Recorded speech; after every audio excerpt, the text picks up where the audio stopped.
NASA কিভাবে মাত্র ৪১ সেকেন্ডে ১২ লক্ষ লিটার পানি ব্যবহার করে তা জানলে আপনিও অবাক হবেন।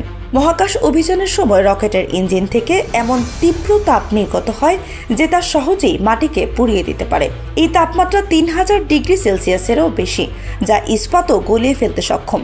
শুধু তাপই নয়, রকেটের গগনবিদারী শব্দের তীব্রতা এতটাই যে তা আশপাশের স্থাপনাগুলোকেও ধ্বংস করতে পারে। এমন বিপুল পরিমাণ তাপ এবং শব্দকে সামলাতে নাসা ব্যবহার করে একটি অত্যাধুনিক পানির সিস্টেম, যাকে ডেলুথ সিস্টেম বলা হয়। রকেট উৎক্ষেপণের সময় এই সিস্টেমটি প্রায় ১২ লক্ষ লিটার পানি একত্রিত করে, যা পুরো লঞ্চ প্যাড এবং আশপাশের এলাকা জুড়ে ছড়িয়ে দেয়। এর মূল উদ্দেশ্য মূলত দুটি। এক, তাপ শোষণ করা।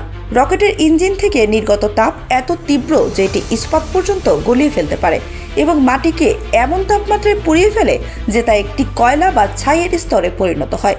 পানি তাপ শোষণ করে তাপমাত্রা কমাতে সাহায্য করে, ফলে লঞ্চ প্যাডের কাঠামো এবং আশপাশের পরিবেশ ক্ষতিগ্রস্ত হতে পারে না। ২, শব্দ কমানো। রকেট উৎক্ষেপণের সময় উৎপন্ন হওয়া শব্দের তীব্রতা এত বেশি যে তা ভবন ও স্থাপনাগুলোর ভেতর ফাটল ধরিয়ে দিতে পারে।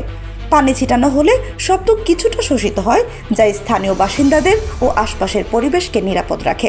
এছাড়াও পানি ছিটানোর প্রক্রিয়াটি লঞ্চের নিরাপত্তা নিশ্চিত করতে সহায়তা করে।